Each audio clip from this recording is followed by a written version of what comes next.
Nós estamos de volta com programação nacional que hoje discute os medos. Lembrando que você pode participar mandando seus comentários ou as suas dúvidas para o nosso e-mail, açãonacional@rs21.com.br, ou se você preferir pelo nosso telefone, tá bom? 19 3871 9620. Tem ainda, você pode deixar os seus recados nas nossas redes sociais, facebook.com/Ação Nacional. Agora, nós vamos ver um exemplo bem comum que pode atrapalhar a vida de muita gente, principalmente na vida profissional. É o medo de falar em público. Vamos conferir. Foi o desafio de falar em público que levou o vereador a procurar ajuda para se comunicar melhor.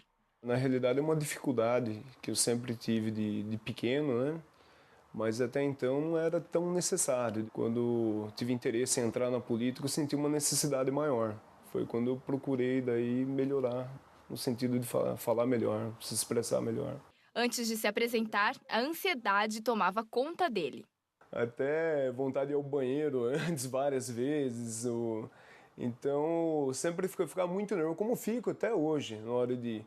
Mas sempre dei aquela respirada fundo e acabei indo, sabe? E vou, sempre que necessário.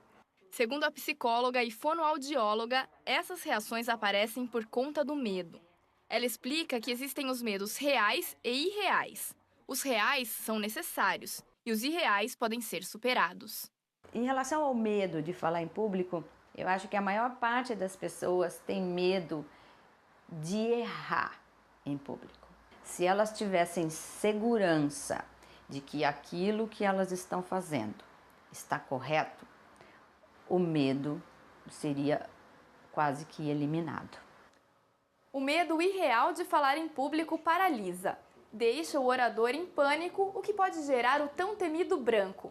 Momento em que quem fala perde a linha de raciocínio. E para evitar situações como essa, existem treinamentos específicos de comunicação.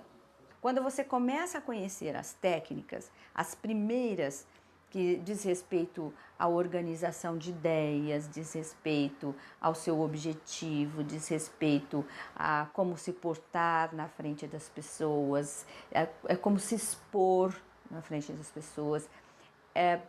Isso acaba trazendo ao indivíduo uma segurança.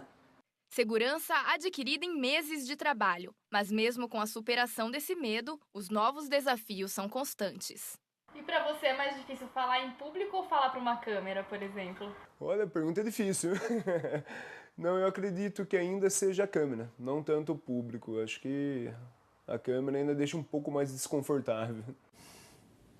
Tem muita gente que fala assim, eu falo de tudo, só não coloco uma câmera na minha frente porque eu travo e não vou falar mais nada. Olga, será que tem a ver com personalidade? As pessoas mais expansivas se dão melhor falando em público? Ou não? Se alguma coisa não está bem, nem mesmo quem está acostumado não vai se sentir muito bem, vai ficar com medo, vai ficar retraído, vai ser um desastre, não vai dar certo.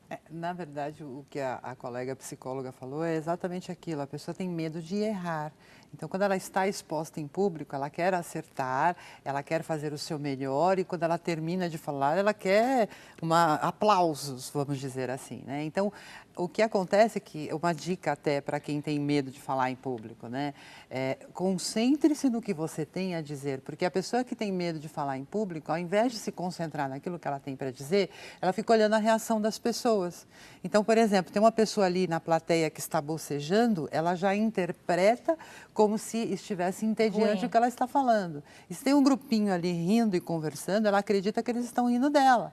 Então, isso faz com que ela perca a concentração e aí, pronto, vem os brancos, o nível de ansiedade se eleva e aí ela perde o fio da meada. Então, ela precisa se concentrar. Então, existe o medo. Por exemplo, se você não domina o assunto, é complicado. Como é que você vai falar com maestria sobre uma coisa que você não sabe? Então, confiar naquilo que você sabe e saber expor isso para as pessoas e brincar até com seus erros, né? Porque muitas vezes você erra sem querer.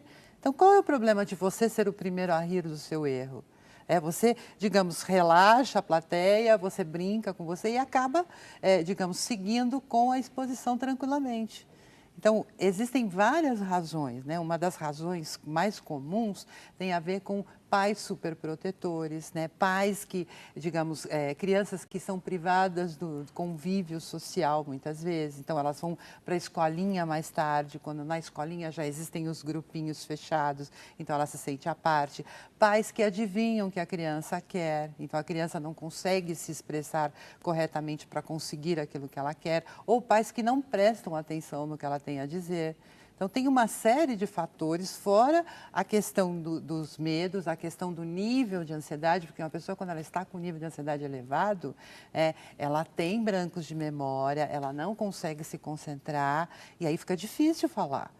Né? Você pode reparar, uma pessoa, quando ela está muito tensa, tenta conversar um assunto com ela, você não consegue, né? Seguir uma linha de raciocínio. Por quê? Porque naquele momento, ela quer o quê? Fugir da situação. Então, quando eu me sinto encurralada, quando eu estou sentindo muito medo, eu quero fugir ou brigar. Então, lá na época das cavernas, nós ou brigávamos com o animal que nos atacava ou nós saíamos correndo.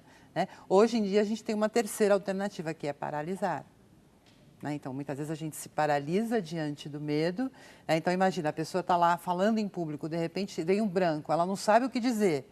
Ela paralisa. Imagina o que ela vai pensar sobre ela. Né? Isso colabora para a autoestima diminuindo cada vez mais, e ela se sentindo cada vez pior, e fazendo com que ela vá fugindo de todas as situações. Como uma bola de neve, né? Sim. E o medo existe, então, desde o tempo das cavernas. Né? A gente não está sendo nenhum ET, não, tendo tanto medo agora. Não, e mesmo no século XXI, nós nos comportamos como pessoas da caverna em muitos aspectos em muitos ainda, sentidos. Né? Cristina, a gente recebeu uma participação de uma pessoa que não quer se identificar, mas está pedindo, por favor, para que a gente oriente um pouquinho mais ela. A gente já até falou de medo de temporal, de chuva, mas essa pessoa está falando que ela não teria só medo disso, que ele tem ataque de pânico, até por conta de chuvas com trovões, com relâmpagos. Enfim, uma pessoa jovem, mas quando acontece, né, tempestades, ele tem até ataques, né, de tremedeira, sudorese, taquicardia. Pode ser um pânico isso? É melhor procurar tratamento? Será que tem como direcioná-lo especificamente nesse caso? Tá. Bom, a vontade é de saber mais a respeito para poder orientar, né? Essas informações, elas não são suficientes. É óbvio, se a pessoa está sofrendo, é importantíssimo ela procurar ajuda. Né? Eu acho que isso é o primeiro passo. Procurar ajuda de um terapeuta, se possível um psicólogo, e caso sinta que mesmo com a terapia a coisa não tenha andado, buscar um psiquiatra que daí pode avaliar melhor se é necessário entrar com medicação ou não. É que cada caso é um caso, né? A gente pode passar depois, no final do programa também, os contatos das duas profissionais. Acho que se alguém tiver uma dúvida mais específica, para poder também abrir melhor o que está acontecendo, para a dúvida poder ser esclarecida direitinho, né? Acho que a melhor forma, primeiro, eu acho que você pode procurar um profissional para tratar isso, para não ficar com esse medo, para não sofrer mais por isso, né? Parece estar grave, né? Pelo que ele conta, é um sofrimento grande, então acho que vale a pena sim buscar um profissional, não ficar sozinho tentando vencer isso. Mas de forma geral, com medos, o que a gente observa?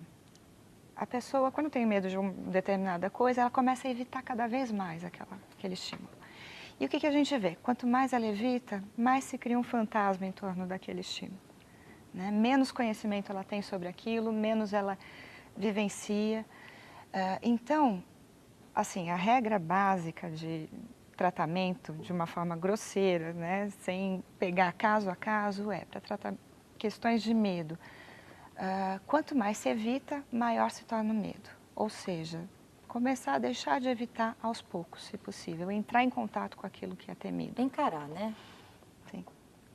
Olha, lembrando para você que ainda não é sócio da Rede Século XXI, que nós somos uma emissora que vive, né, de doações. Então, se você não é sócio, nos ajude também nessa obra. Entre em contato, faça a sua doação pelo número 19-3871-9620. Claro, nós gostaríamos de agradecer a todos os sócios que participam com a gente no Programação Nacional, que estão participando, que colaboram com a Rede Século XXI, agradecer também aos não sócios. Graças a todas as colaborações, a vocês que nos acompanham aqui, é que a gente pode transmitir conteúdos como esse de hoje. A gente vai para um rápido intervalo e no próximo bloco a gente volta respondendo mais perguntas dos telespectadores. Não saia daí.